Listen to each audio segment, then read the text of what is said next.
नमस्कार, द गहनी में आपका बहुत बहुत स्वागत है। आज हमारे साथ हैं चंद्रशेखर फाउंडेशन के राष्ट्रीय अध्यक्ष हिमांशु सिंह। नमस्कार सर। नमस्ते मैडम। मणिपुर की घटना को आप कैसे देखते हैं? मणिपुर की घटना देश के लिए बहुत ही शर्मनाक बात है और हम लोग जैसे युवाओं के लिए और देश के हर एक नागरिक के लिए, चाहे पूरे विश्व समुदाय में जी। इस घटना की बहुत निंदा हुई। जी। वहाँ दो समुदाय की लड़ाई है और दो समुदाय की लड़ाई है रिजर्वेशन को लेके, और उसमें जो दो महिलाओं को के साथ व्यवहार किया गया उसकी मैं घोर निंदा करता हूँ और भविष्य में ऐसा नहीं होना चाहिए।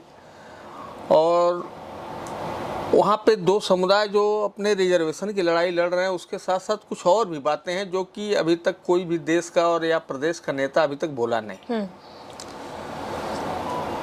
मणिपुर में सबसे बड़ी चीज वहाँ पे अफीम की खेती सबसे अधिक होती है और अफीम की खेती से ड्रग्स बनाए जाते हैं और ड्रग्स वहाँ बना के भारत में और पूरे दुनिया में सप्लाई की जाती है। जी। वो एक बहुत बड़ा सेंटर है ड्रग्स का और वहाँ के स्थानीय लोग इस काम को बहुत सालों से, कई पुश्तों से करते चले आ रहे हैं। इधर बीच हमारे गृह मंत्री भारत सरकार आदरणीय अमित शाह जी ने ड्रग्स माफियाओं के खिलाफ पूरे देश में एक बहुत व्यापक आंदोलन चलाया और उसका परिणाम भी अच्छा मिला और उसी के तहत वहाँ पे कई लाख एकड़ अफीम की खेती को प्रशासन ने रोक डाला। वो सबसे बड़ा आक्रोश है। वो उस आक्रोश का शिकार आज मणिपुर की आम जनता हो रही है, महिलाएं हो रही हैं, पूरा देश हो रहा है। और मणिपुर आंदोलन का कनेक्शन चाइना और पाकिस्तान से है। जी। क्योंकि भारत की जो मोदी की विदेश नीति है, विदेश नीति, हमारे देश की विदेश नीति में हम अमेरिका से ज़्यादा हमारा लगाव भारत का होता जा रहा है। तो चाइना ऑटोमेटिक जलन खा रहा भारत से। चाइना पाकिस्तान दोनों चोर चोर मौसेरे भाई हैं। तो चाइना को इस जलन है, इसलिए चाइना और पाकिस्तान ने सुनियोजित ढंग से इस मुद्दे को हवा देके वहाँ पे इतनी बड़ी घटना कराई गई, जो कि बहुत ही शर्मनाक है। और जो घटना महिलाओं के साथ हुई वो तो बहुत ही शर्मनाक और निंदनीय, जिसकी मैं घोर निंदा करता हूँ। आप कहते हैं कि चाइना और पाकिस्तान का इसमें बहुत बड़ा हाथ है, तो इंडियन एजेंसी कर क्या रही है आखिर? देखिए, इंडियन एजेंसी जो काम है वो अपना कर रही है, क्योंकि वो ड्रग तस्करों का इतना बड़ा नेटवर्क है और भारत ही नहीं पूरी दुनिया में है। तो वो एक दिन में ख़त्म होने वाली चीज़ नहीं है। उसके लिए सरकार, मोदी सरकार और माननीय अमित शाह जी बहुत ही, पिछले महीने के इंडिया टुडे आप उठा के देख लीजिए, उसमें पूरा आंकड़ा आया है और मतलब प्रदेश वाइज आया है कि पहले क्या स्थिति थी, अब कितनी गिरावट आई और कितने ड्रग्स तस्कर पकड़े गए और उसमें कितनी कमी आई। तो मेन मुद्दा यही है और इस मुद्दे को हवा दे दिया गया और उसमें वहाँ पे जो भी, देखिए, अगर हालात को अगर नहीं काबू होता है तो मेरा मानना है, मेरे जैसे लोगों का मानना है कि वहाँ तुरंत आर्मी लगा दीजिए। आर्मी लगा के कंट्रोल स्थिति को किया जा सकता है। मगर अभी एक भारत एक लोकतांत्रिक देश है, इसलिए लोकतांत्रिक प्रक्रिया के तहत अब स्थिति कंट्रोल में है और बहुत जल्दी सकारात्मक परिणाम मिलेंगे। इंडियन एजेंसी ने एक तरह से, आपका कहना है, कंट्रोल तो कर लिया, लेकिन प्रधानमंत्री जी हमारे चुप क्यों है इस मुद्दे पे मणिपुर के? प्रधानमंत्री जी मेरे कहाँ चुप है? अमित शाह जी अभी बोल रहे थे, पार्लियामेंट में लोगों ने बात किया कि भाई ठीक है, पार्लियामेंट आप चलने दीजिए। पार्लियामेंट में विपक्ष के साथ भी बहस करने को तैयार है। पार्लियामेंट चलने तो दे, क्योंकि विपक्ष के पास कोई मुद्दा था नहीं, मुद्दा अब एक मिल गया। और ठीक है, लोकतंत्र में पक्ष और विपक्ष, सत्ता और विपक्ष होना जरूरी है, मगर कभी कभी आप अटल जी की सरकार उठा के देख लीजिए, मनमोहन सिंह की सरकार उठा के देख लीजिए कि विपक्ष कभी कभी जब देश की अस्तित्व और अस्मिता की बात आती है तो सत्ता के साथ साथ विपक्ष को भी सत्ता के साथ कदम से कदम मिला के चलने की जरूरत होती है, जो कि आज विपक्ष नहीं कर रहा है।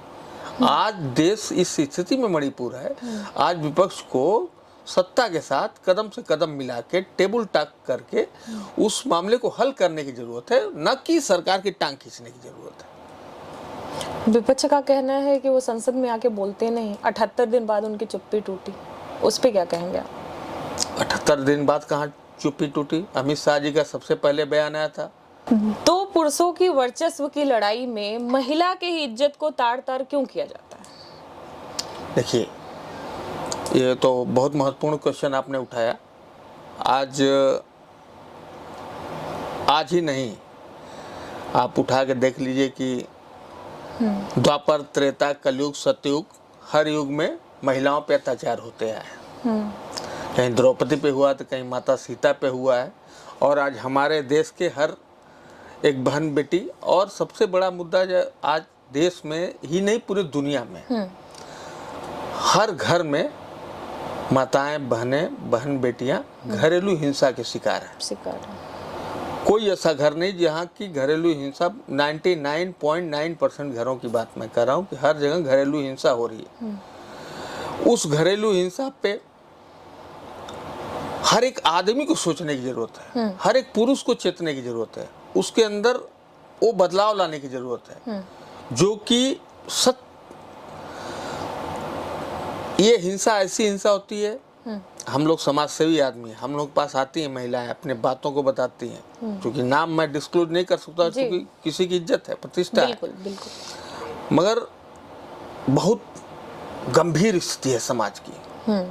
आज हर जगह हर घर में महिलाओं को दबाया जा रहा, सताया जा रहा, घरेलू हिंसा का शिकार है। वो कैसे जिंदगी जी रही हैं? 90% हिंदुस्तान की महिलाएं अगर रात में नींद की गोली न खाएं तो उनको नींद नहीं आती। बिल्कुल, ये मेरा मानना है। तो इस पे हर एक पुरुष समाज को, हर एक व्यक्ति को सोचने की जरूरत है, जागृत होने की जरूरत है, और अपने स्वभाव में बदलाव लाने की जरूरत है। क्योंकि आज महिला, हमारे देश ही नहीं पूरी दुनिया की महिलाएं आज फाइटर प्लेन चला रही हैं, 47 चला रही हैं, SLR चला रही हैं, बॉर्डर पे हमारे देश की रक्षा कर रही हैं। आज महिलाएं पुरुष से बराबर कंधे से कंधे मिला के चल रही हैं। पंजाब में चले जाइए, पुरुष नकारा होता है, वो नशा करके सोया रहता है, और महिलाएं खेत में अनाज पैदा करती हैं, धान रोपती हैं, चावल बनाती हैं, गेहूं रोपती हैं, तिल, तिलहन, सरसों सब पैदा करती हैं। महिलाएं इतनी जागरूक हैं पंजाब की।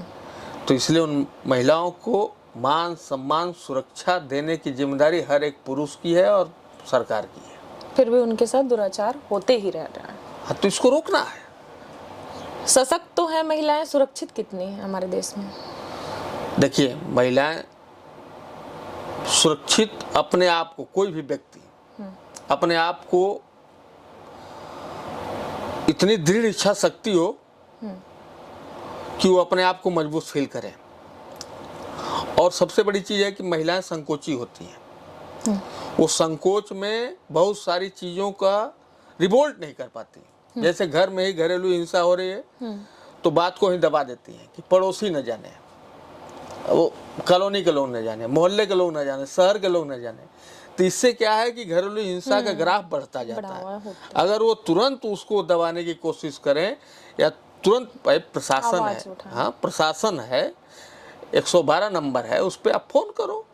सरकार है, प्रशासन है, न्यायपालिका है, कार्यपालिका है, व्यवस्थापिका आपकी सेवा करेगी, आपकी सुरक्षा करेगी। भारत में कितनी महिलाएं किसान हैं? भारत में जितने पुरुष किसान है उतनी महिलाएं किसान है, क्योंकि हम बराबर का दर्जा देते हैं महिलाओं को। तो जितने पुरुष किसान है उतनी महिलाएं किसान है। हर घर में महिला है, हर घर में पुरुष है। तो 50-50 बचा हुआ है, क्योंकि हमारे देश में, भारत में पत्नी को अर्धांगिनी का स्वरूप दर्जा दिया गया है। तो अर्धांगिनी, आधांग, तो आधा जैसे वो किसान हुए तो आधा वो किसान हुए। तो जितने पुरुष किसान है उतने महिला किसान है। जैसे किसान खेती कर रहा है, किसी का पति जी नहीं रहा, हाँ, मगर किसान आज हमारा, लेकिन कंसीडर महिलाओं को तो नहीं किया जाता ना कि किसान है महिला। नहीं, क्यों नहीं कंसिडर किया जाता है? महिला किसान है, उसको हर एक सुविधा मिलती है, किसान ऋण मिलता है, और फसल की बीमा होती है। और रही बात, किसान इस समय हताश, उदास, निराश है, क्योंकि प्रकृति की मार है, सूखा फिर पड़ चुका है, मैंने अभी पत्र लिखने वाला हूँ, लिख भी रहा था मुख्यमंत्री को, प्रधानमंत्री जी को, कि पूर्वांचल के हर जिले को सूखा घोषित किया जाए, क्योंकि नहरों में पानी नहीं है, टेल तक पानी नहीं पहुंच रहा। और सरकार से मैं डिमांड करना चाहता हूं आपके माध्यम से कि उत्तर प्रदेश सरकार, भारत सरकार किसानों को टोटल मुफ्त बिजली दे और टोटल मुफ्त पानी दे। जो सिंचाई करके किसान जो पानी लेता हो टोटल मुफ्त हो, बिजली मुफ्त हो। अब रही बात कि जब किसान को मुफ्त बिजली मुफ्त पानी देंगे तो हमारा राजस्व का नुकसान होगा, राजस्व हम कैसे बढ़ाएंगे? पूरे भारत में जितने भी मंदिर, मस्जिद, गुरुद्वारे हैं, इस गुरुद्वारों को सरकार उसकी जो भी अर्निंग है उसका 90% सरकार अपने राजस्व में ले ले, 10% उस मंदिर, मस्जिद, गुरुद्वारे की अर्निंग को वहाँ के साधु सन्यासी जो बाबा को भोग लगा रहा, जो बाबा का सेवा कर रहा, उस 10% में उनको वेतन के रूप में, सहयोग के रूप में वो दे। 90% सरकार उसको राजस्व बना ले। क्योंकि बहुत मंदिर, मस्जिद, गुरुद्वारे में बहुत अधिक चढ़ावा आता है, तो उस चढ़ावे से हमारे सरकार का रेवेन्यू ग्रोथ करेगा, तो वो रेवेन्यू से हम किसानों को मुफ्त बिजली, मुफ्त पानी देंगे। अगर आप बड़े किसान हैं तो ट्यूबवेल लगा लेंगे, पर छोटे किसान हैं तो सिंचाई के लिए पानी कहाँ से लाएं? क्योंकि सरकार सिंचाई के लिए कुछ नहीं कर रही है। देखिए, इसके लिए सरकार ही नहीं, मानव जीवन भी और मनुष्य भी इसके लिए दोषी है। दोषी इसलिए है कि आज हमारे वाटर लेवल, जहाँ पहले पानी हमको 80 फीट पे, 60 फीट पे मिलता था, आज वहाँ पानी हमको 500 फीट पे मिलता है। बोरिंग का पानी नीचे चला गया, अब बोरिंग से वो निकलता नहीं। तो वाटर लेवल बहुत तेजी से नीचे जा रहा, भारत का ही नहीं पूरी दुनिया का। पानी का री स्टोरेज नहीं हो पा रहा। तो उसके पीछे सबसे बड़ा कारण ये है कि पेड़ पौधों को हम लोगों ने नुकसान किया। हर एक आदमी ने पेड़ पौधों को काटा, लगाया कम, पर्यावरण संतुलन बिगड़ गया, जलवायु परिवर्तन। तो इसका असर ये हुआ कि वाटर लेवल नीचे चला गया, रिसोर्सेज कम हुआ, रिसाइकलिंग कम हुआ। आज पानी आने वाले समय में अगर यही मानव नहीं चेता तो आने वाले समय में जल और वायु के लिए ही अगला युद्ध होने वाला है। पीने का शुद्ध पानी और सिंचाई के पानी का पूरे दुनिया, भारत ही नहीं पूरे दुनिया में घोर संकट है। इस संकट से दौर से गुजर रहा है, किसान भी गुजर रहा है और पीने वाला पानी वाला आदमी भी गुजर रहा है। वादा था कि किसानों की आय 2 गुना कर देंगे, पर ये कितना हो पाया? करीब करीब 2 गुना होने के करीब हम लोग पहुंच चुके हैं। और सबसे बड़ी चीज है कि प्रकृति हम लोग को साथ नहीं दी। पिछली बार भी वर्षा का बहुत कम हुई। अच्छा, मैक्सिमम खेती किसानी प्रकृति पर निर्भर है। तो इस वजह से जो है, मगर हम लोग करीब करीब जो है 2 गुने के करीब पहुंचने वाले हैं। कृषि कार्य में सबसे ज्यादा मजदूर महिलाएं होती हैं, फिर भी ना तो उन्हें किसान समझा जाता है, ना ही वह किसान बन पाती। ऐसा क्यों होता है? नहीं, हम लोग तो महिलाओं को पूरा अधिकार और 33% रिजर्वेशन की बात करते हैं। रिजर्वेशन होगा, मिलेगा। और ये पुरुष प्रधान देश है, मगर अब पुरुष प्रधान देश नहीं है। कहा जाता है, किताबों में लोग कहते हैं, मगर आज महिलाएं, माताओं और बहनें पुरुष के साथ कदम से कदम मिला के हर एक मोर्चे पे खड़ी हैं। हाँ, वो जो पुरानी चीजें थी, आज आप देख लीजिए कि इधर 25 सालों में, 20 सालों में बहुत तेजी से बदलाव हुआ है। आज जो है, पहले घर से कोई निकलता नहीं था, आज महिलाएं घर से निकल के फाइटर प्लेन चला रही हैं, बॉर्डर पे देश की सुरक्षा कर रही हैं, बैंकों में सर्विस कर रही हैं, टीचिंग जॉब कर रही हैं और स्वावलंबी हो रही हैं, कुटीर उद्योग स्थापित कर रही हैं। छोटे छोटे समूह बना के अपने को अगरबत्ती बनाना, माचिस बनाना, मोमबत्ती बनाना, इस टाइप की, और कपड़े सिलना, स्वावलंबन की तरफ बहुत तेजी से अग्रसर हुई हैं, जिसके लिए हमारे सरकार भी बहुत प्रतिबद्ध है और दिन रात इस पे काम हो रहा, महिलाओं के उत्थान पे काम हो रहा, महिलाओं के सशक्तिकरण पे काम हो रहा, और ये सारी चीज़ें धीरे धीरे सही होंगी। कोई 1-2 दिन में 4 दिन में करने वाली चीज़ नहीं है, क्योंकि एक भारत एक ऐसा देश है कि यहाँ सती प्रथा भी भारत में थी। तो उस सती प्रथा के युग से भारत लड़ते लड़ते आज इस युग में हम लोग आए हैं, तो इसलिए हम लोगों का भारत का भविष्य उज्जवल है। वर्तमान समाज में महिलाओं की स्थिति को आप कैसे देखते हैं? बहुत अच्छी स्थिति है। आप इतने बड़े पत्रकार हैं, मेरा इंटरव्यू लेने आई हैं, 9-10 बजे रात में बैठी हैं मेरे साथ, तो स्थिति बहुत अच्छी है। देश की भी, प्रदेश की हमारे योगी बाबा हैं। रात में मैं कल या परसों निकला था, 2 बजे रात को लड़कियां स्कूटी से जा रही थी, 10 बज रहा है। हाँ, तो महिलाएं रात में स्कूटी से दिख रही हैं सड़क पे, तो ये हमारे योगी बाबा की सरकार की देन है जी। नहीं, पिछली सरकारों में महिलाएं कहाँ घर से बाहर कदम निकालती थी। आज तो 2 बजे रात को अगर स्कूटी से और बाइक से अगर महिला सड़क पे दिख रही है, तो ये हमारे लिए गौरव की बात है। देश के युवाओं के लिए आप क्या संदेश देना चाहते हैं? देश के युवाओं के लिए मेरा संदेश है कि जातवाद, संप्रदाय, क्षेत्रवाद, जातवाद, सांप्रदायिकता, अन्याय और जुल्म के खिलाफ खड़े हो जाएं। आज बहुत तेजी से इधर विगत 20-25 वर्षों में बहुत तेजी से जातवाद पनप के सामने आया है। ये हमारे आपके समाज के लिए ठीक नहीं है। आप देख लीजिए, विगत दिनों से मैं देख रहा हूँ, सोशल मीडिया से लेकर अखबारों में देखता हूँ कि महाराणा प्रताप की जयंती है तो सिर्फ क्षत्रिय समुदाय के लड़के और पुरुष मनाते हैं या युवतियां मनाती हैं। महिलाएं और पुरुष दोनों मिलके राणा प्रताप की जयंती मनाते हैं। बिल्कुल। परशुराम जी की जयंती आ गई तो ब्राह्मण समुदाय के लोग मनाते हैं। ये गलत परंपरा है। ये राणा प्रताप जी ने सिर्फ क्षत्रियों के नेता नहीं थे, क्षत्रियों के लिए नहीं लड़ा, वो पूरे जनमानस के लिए लड़ा, कोल भील आदिवासियों की सेना लेके लड़ा। परशुराम जी ने न्याय अन्याय के खिलाफ लड़ा, अधर्म के खिलाफ लड़ा, तो सबके लिए लड़ा, जनमानस के लिए लड़ा, न कि सिर्फ ब्राह्मणों के लिए लड़ा जी।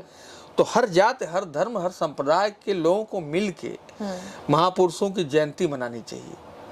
अंबेडकर जी की जयंती है तो आप देखिए कि दलित समुदाय के लोग ज्यादा मनाते हैं। नहीं, मैं तो आज भी अंबेडकर जी की जयंती मनाता हूँ, मैं तो हर महापुरुष को मनाता हूँ। अभी एक कोल साहब थे जौनपुर के, उनकी अभी पुण्यतिथि थी, उस पर हम लोगों ने मनाया। तो किसी भी जात का, किसी भी धर्म का अगर महापुरुष हो और देश के लिए, समाज के लिए वो अगर कुछ किया है और संदेश दिया है और अपनी जीवन की तपस्या किया है, समाज को सुधारने में या स्वतंत्रता आंदोलन में सहयोग किया हो या ब्रिटिश हुकूमत के खिलाफ लड़ा हो, तो आज वो हमारे लिए आदरणीय है। चाहे वो किसी जात का हो, धर्म का हो, संप्रदाय का हो। जिससे बगल के जिले गाजीपुर के बीर अब्दुल हमीद साहब थे, वो पाकिस्तान के टैंक उड़ा दिए। तो मैं ऐसे महापुरुषों को नमन करता हूँ, प्रणाम करता हूँ। और भारत के युवाओं से मेरा विनम्र निवेदन है कि वो जातिवाद, क्षेत्रवाद, सांप्रदायिकता से ऊपर उठ के देश को मजबूत बनाए, देश को आर्थिक स्थिति को मजबूत बनाए और देश की एकता, अखंडता को कायम रखें। और भारत को, जो आज हम सपना देख रहे हैं कि भारत को हम विश्व गुरु बनाएंगे, वो सपना तभी साकार होगा कि जब हम छोटी मानसिकता से, संकीर्ण मानसिकता से ऊपर उठ के देश हित में कार्य करेंगे तब।